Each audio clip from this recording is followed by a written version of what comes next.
بسم الله الرحمن الرحيم. الحمد لله رب العالمين، والصلاة والسلام على سيد المرسلين محمد وآله وصحبه أجمعين ومن اتبعهم بإحسان ومن دعا بدعوتهم إلى يوم الدين. أما بعد، فأعوذ بالله من الشيطان الرجيم. بسم الله الرحمن الرحيم. اقرأ باسم ربك الذي خلق الإنسان من علق. اقرأ وربك الأكرم الذي علم بالقلم علم الإنسان ما لم يعلم. وقال تعالى في موضع آخر: قل هل يستوي الذين يعلمون والذين لا يعلمون إنما يتذكر أولو الألباب.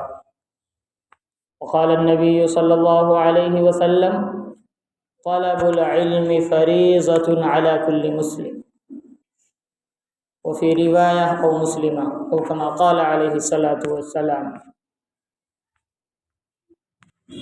میرے محترم دوستو، دینی بھائیوں،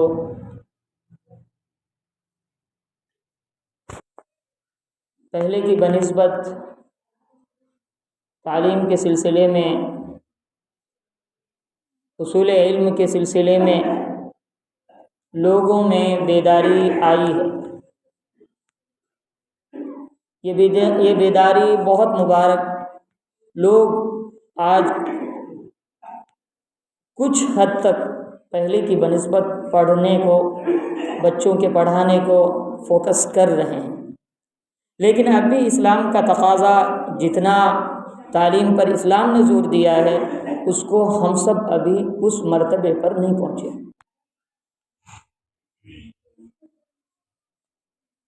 لیکن اس کے باوجود بہت ہی افسوس کے ساتھ کہنا پڑتا ہے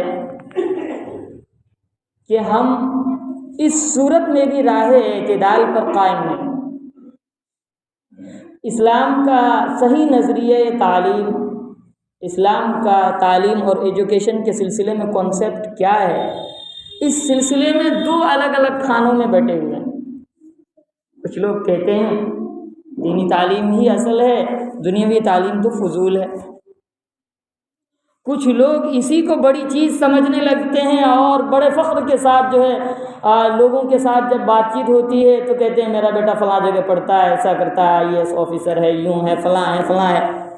لیکن مسلمان ہونے کے باوجود ان کو یہ احساس نہیں ہے کہ میرا بیٹا نازلہ کلام پاک صحیح نہیں پڑھ سکتا. میں اگر مر جاؤں تو صحیح طرح سے تدفین بھی نہیں کر سکتا. میرے لیے دنیا سے جانے کے بعد دعائے خیر نہیں کر سکتا، 2-4 رکوع پڑھ کے جو ہے وہ بخش نہیں سکتا. یہ دونوں نظریہ غلط ہے. حق اور اعتدال اس کے درمیان. آج میں نے چاہا کہ جمعہ کے اس موقع سے آپ حضرات کے سامنے اسی پر روشنی ڈالوں، تاکہ آپ راہ اعتدال پر بیلنس کو برقرار رکھتے ہوئے، دین اور دنیا دونوں کو ساتھ لیتے ہوئے، اللہ اور اس کے رسول کو، اپنے پیدا کرنے والے کو راضی کرتے ہوئے، اس کی رضا کو اور انسانیت کی فلاح اور بہبودی اور ترقی کو سامنے رکھتے ہوئے آپ تعلیم کو سینے سے لگا کر کے چلیں. اس سے آپ کی ذات کا بھی بھلا ہوگا، انسانیت کی بھی ترقی ہوگی، اور آپ کا خدا بھی راضی ہوگا، آپ کا پیدا کرنے والا بھی آپ سے راضی. میں نے ابھی قرآن کریم کے 2 مقام سے 2 آیتیں پیش کی ہے. سب سے پہلے میں نے سورہ علق کی ابتدائی آیات پیش کی ہے، اور یہ قرآن کریم کی سب سے پہلی وحی ہے. سب سے پہلی وحی، سب سے پہلا حکم اللہ کی طرف سے جو نازل ہو رہا ہے وہ پڑھنے کے سلسلے میں. حالانکہ میں کئی مرتبہ کہہ چکا ہوں، عرب کے اس وقت کے ہسٹری کو اٹھا کر، تاریخ کو اٹھا کر، اور اس وقت کا جو کلچر تھا، وہ بیک گراؤنڈ کو اٹھا کر دیکھا جائے اور اس کو سامنے رکھا جائے تو بہت سی ایسی برائیاں ان میں موجود تھی کہ ایک برائی پورے سماج کو ہلاک کرنے کے لیے کافی تھی۔ وہ گھر جسے کعبۃ اللہ، جو توحید کی نشانی سمجھی جاتی ہے، جس کو اللہ تبارک و تعالی نے قرآن کریم کے پہلے پارے میں اس کا ذکر ہے، وَإِذْ يَرْفَعُ إِبْرَاهِيمُ الْقَوَاعِدَ مِنَ الْبَيْتِ وَإِسْمَاعِيلُ، کہ یاد کرو اس وقت کو جب بیت اللہ کے دیواروں کو حضرت اسماعیل اور حضرت ابراہیم اور ان کے فرزند حضرت اسماعیل کھڑا کر رہے تھے۔ تو الغرض وہ کعبۃ اللہ جس کو اللہ تبارک و تعالی نے اپنے دو جلیل القدر پیغمبر حضرت ابراہیم علیہ السلام اور حضرت اسماعیل علیہ السلام کے ذریعے خالص توحید کے بنیاد پر قائم کروایا تھا، وہ شرک سے بھر چکا تھا۔ وہاں بھی 360 بت رکھے ہوئے تھے، شراب پانی کی طرح پی جاتی تھی۔ شراب اتنی بڑی برائی ہے کہ انسان نہیں رہتا، وہ حیوان سے بدتر ہو جاتا ہے۔ اس کے اندر ماں اور بہن میں کوئی تمیز نہیں رہتی ہے، اچھے اور برے کی تمیز ختم ہو جاتی ہے۔ انسانیت کا سب سے بڑا جوہر عقل سلب ہو جاتا ہے، تھوڑی ہی دیر کے لیے ہی صحیح۔ بعض شرابی تو ایسے ہوتے ہیں کہ پی کر نالیوں میں گرے رہتے ہیں۔ یہ برائی بھی ان میں موجود تھی، اور شراب پانی کی طرح پیا جاتا تھا۔ آپ نے تو یہ سنا ہی ہوگا علماء سے، وَإِذَا الْمَوْءُودَةُ سُئِلَتْ بِأَيِّ ذَنبٍ قُتِلَتْ۔ زمانہ سنگ دلی کا یہاں تک پہنچ چکا تھا کہ باپ بیٹی کو شرمندگی اور عار کی وجہ سے زندہ درگور کر دیا، زمین دوز کر دیا کرتا تھا، زمین میں دفن کر دیا کرتا تھا۔ اللہ اکبر! ان ساری برائیوں پر نظر کیجئے، پھر سوچئے کہ اس ماحول کے حساب سے بظاہر یوں محسوس ہو رہا ہے کہ سب سے پہلا حکم ہونا چاہیے تھا لا تشرکوا باللہ، شرک مت کرو، وحید اللہ، ایک خدا کی عبادت کرو۔ بیٹیوں کی طرف نگاہ ڈالی جائے تو ایسا محسوس ہو رہا ہے اس ظلم و ستم کو دیکھتے ہوئے لا تقتلوا اولادکم کا حکم چاہیے تھا۔ الغرض قسم قسم کی برائیاں تھی، اور ہر برائی ان کو لے ڈوبنے کے لیے جو ہے تیار تھی۔ خدا نے رحم فرمایا اور نبی علیہ السلام کو مبعوث فرمایا اس معاشرے میں، تو آپ نے جو سب سے پہلا حکم اللہ کا سنایا، اور اللہ کی طرف سے آپ کے اوپر جو سب سے پہلا حکم نازل ہوا وہ تھا اقرأ بسم ربک الذی خلق، پڑھ اپنے رب کے نام سے، اقرأ وربک الاکرم، پڑھ اس پروردگار کے نام سے جو بہت بڑا کریم، اقرأ وربک الاکرم۔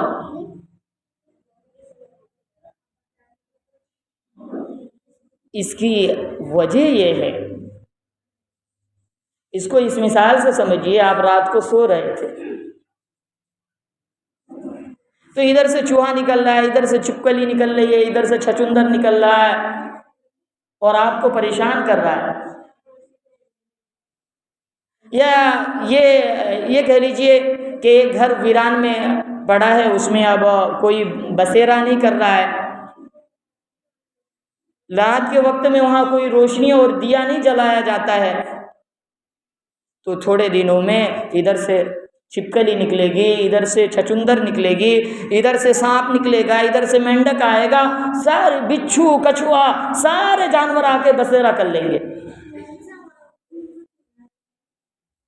ان سب کی بنیادی وجہ یہ ہے کہ وہاں روشنی نہیں ہے۔ اگر وہاں روشنی کا اہتمام کیا جاتا تو یہ سارے نہیں آتے۔ معاشرے میں جتنی بھی برائیاں پنپتی ہیں وہ علم کی کمی کی وجہ سے، عقل و فہم کی کمی کی وجہ سے، اچھائی کی تمیز نہ ہونے کی وجہ سے، تو اسلام نے سب سے پہلا کام یہ کیا کہ علم کی روشنی پھیلا دی جائے، یہ ساری برائیاں ختم ہو جائیں گی، خود بخود ختم ہو جائیں گی۔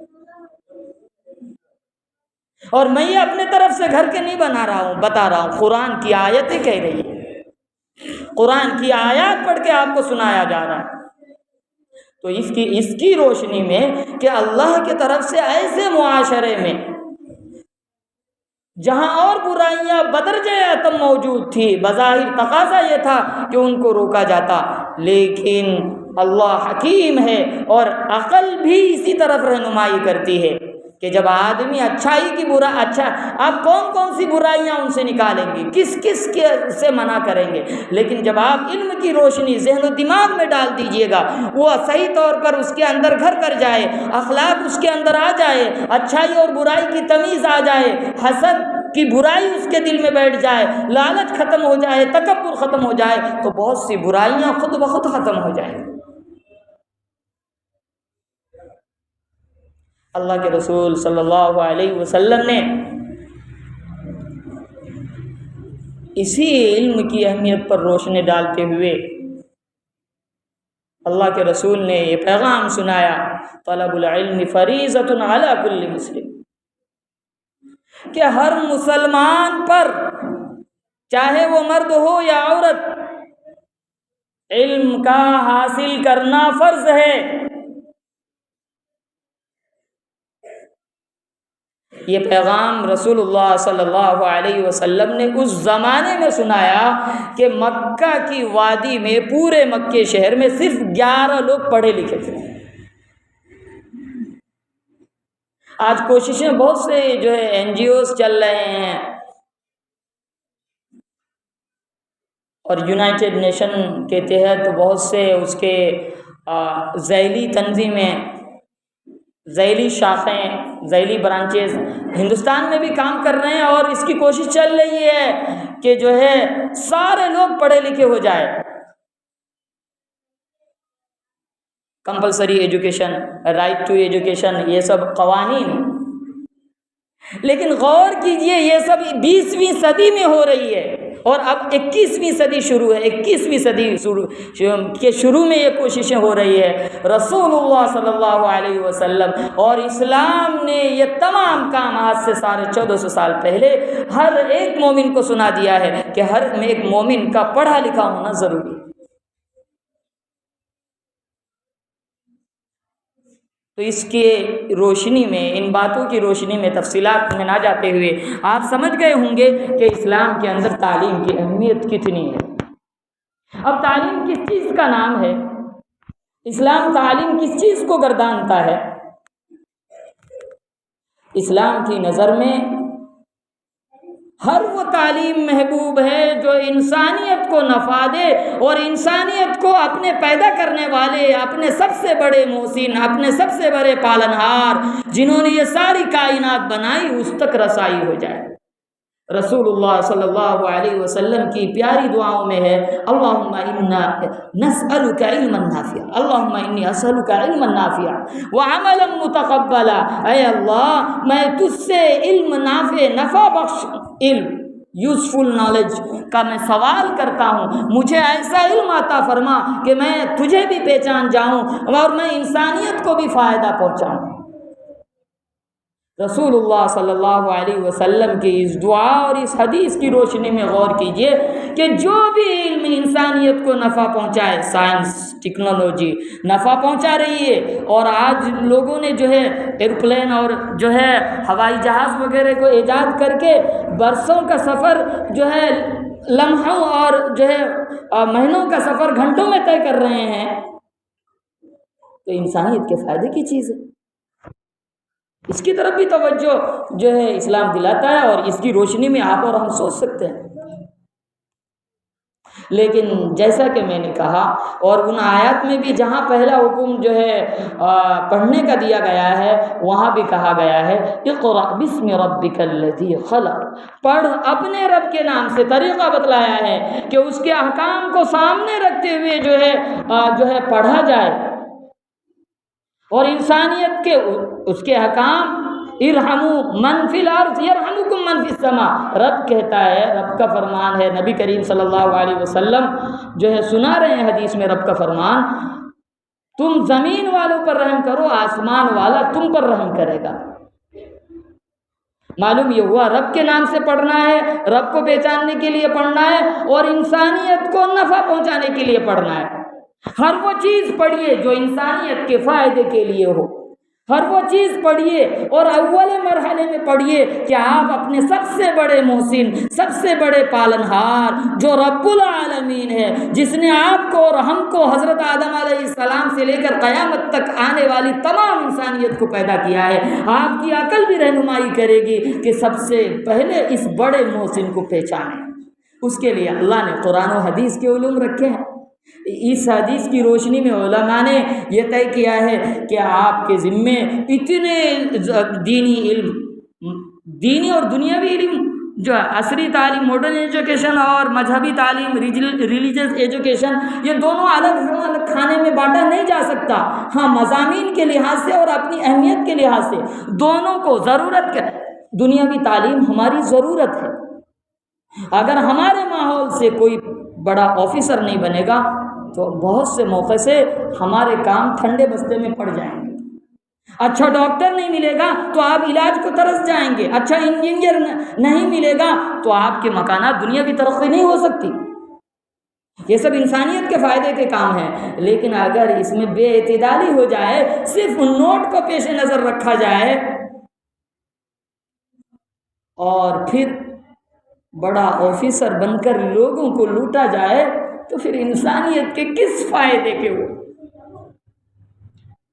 وہ تو در پردہ لوگوں کو ذبح کر رہا ہے، کسی کا حق چھین کر کسی دوسرے کو دے رہا ہے صرف نوٹ کی گڈی کے لیے۔ ڈاکٹر ہے، بہت اعلیٰ درجے کا پیشہ ہے، لیکن صرف اگر پیسہ مقصود ہو، خدمت مقصود نہ ہو، وہ ان کا پیشہ ہے، ملازمت ہے، وقت دے رہا ہے تو آپ کو تو فیس پے کرنا ہی ہے۔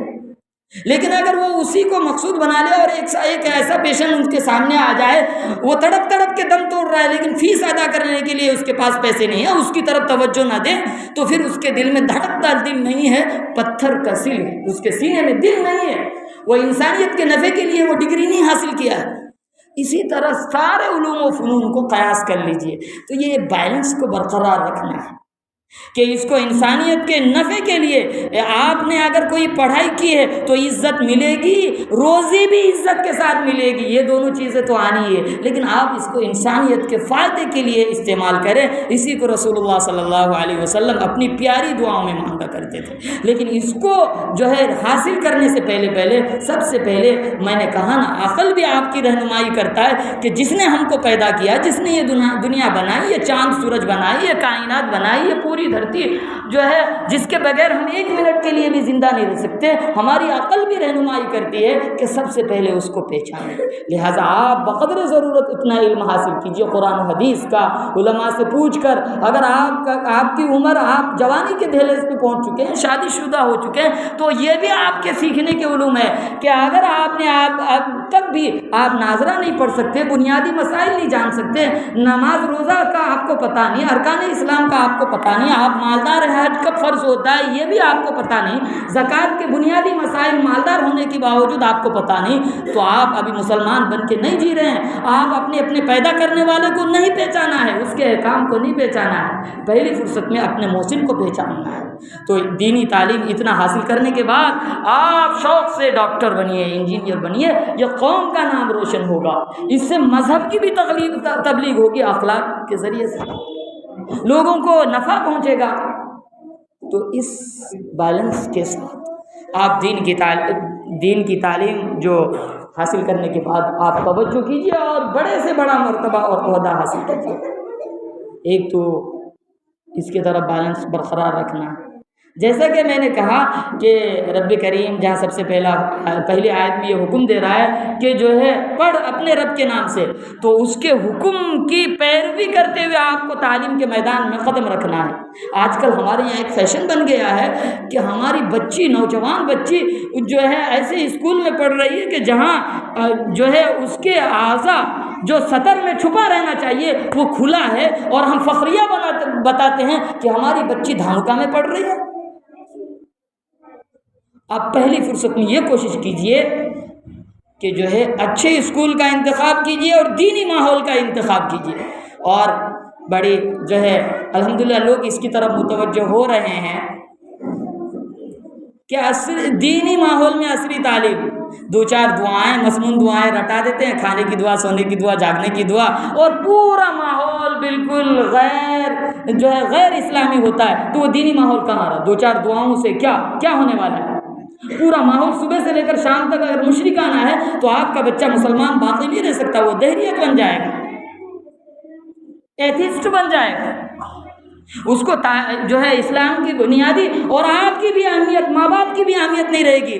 یورپین کنٹریز میں اس کا نتیجہ برآمد ہو رہا ہے، اور اتنی ترقی کے باوجود وہ اندر سے کھوکھلے ہیں، ماں باپ بوڑھے ہوتے ہیں، اب جو ہے بیٹوں کی اور جو ہے اولاد کی خدمت کے محتاج ہوتے ہیں، اس وقت ان کو اولڈ ہوم میں لے جا کر، یعنی بوڑھوں کو جہاں رکھا جاتا ہے وہاں لے جا کے دے دیتے ہیں خدمت سے فرصت، چھٹی۔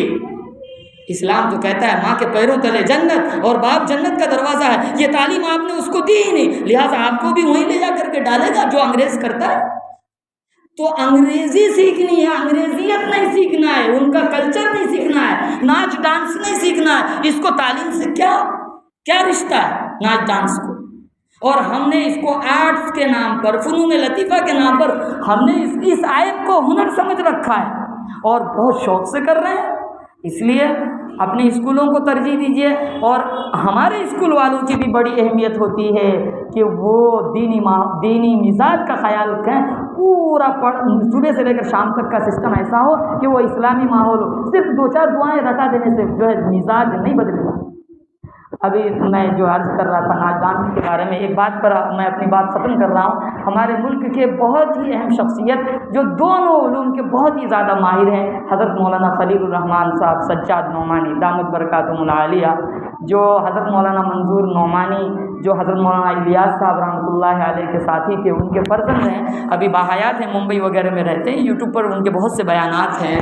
وہ ایک مرتبہ انگلینڈ گئے، وہ خود سناتے ہیں، وہاں جو رویل فیملیز اور شاہی خاندان کے بچوں کو پڑھتے دیکھا، عجیب بات ہے کہ ان کے یہاں مخلوط تعلیم نہیں ہے کہ لڑکا بھی وہیں پڑھ رہا ہے، لڑکی بھی اس کے پاس میں پڑھ رہی ہے، بلکہ لڑکوں کے لیے الگ انتظام ہے، لڑکیوں کے لیے بالکل الگ انتظام ہے۔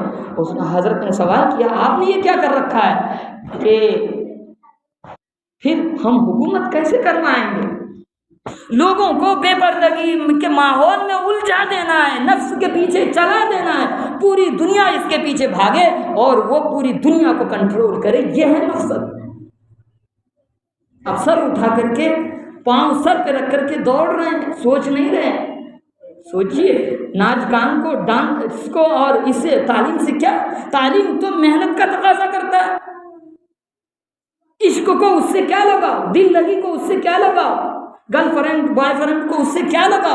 کہ آج کا کلچر ہے، اس کے ساتھ مت لیجئے، انگریز مت بنیے، انگریزیت کو اپنے یہاں آنے مت دیجیے، انگریزی پڑھیے، ایسا بولیے کہ آپ انگریز بھی فیل ہو جائیں، آپ اس کو انسانیت کی بھلائی کے لیے لگائیے، تب اسلام کی تبلیغ کے لیے لگائیے، انشاءاللہ اس میں نفع ہوگا۔ اور مدرسے والوں کو بھی کوشش کرنی چاہیے کہ اپنے یہاں جو ہے بنیادی تعلیم کا نظم کریں، یہ ہے راہ اعتدال۔ اللہ ہم سب کو اعتدال کے ساتھ اسلام اور انسانیت کی بھلائی اور اپنے خالق کو پہچانتے ہوئے تعلیم کے میدان میں قدم آگے بڑھانے کی توفیق عطا فرمائے، اور اس کو سب سے اول مرحلے میں سب سے پہلا کام، سب سے بڑا کام سمجھنے کی توفیق عطا فرمائے۔ اسی میں قوموں کی ترقی کا راز مضمر ہے، اگر یہ ترقی کا راز اس میں مضمر نہ ہوتا تو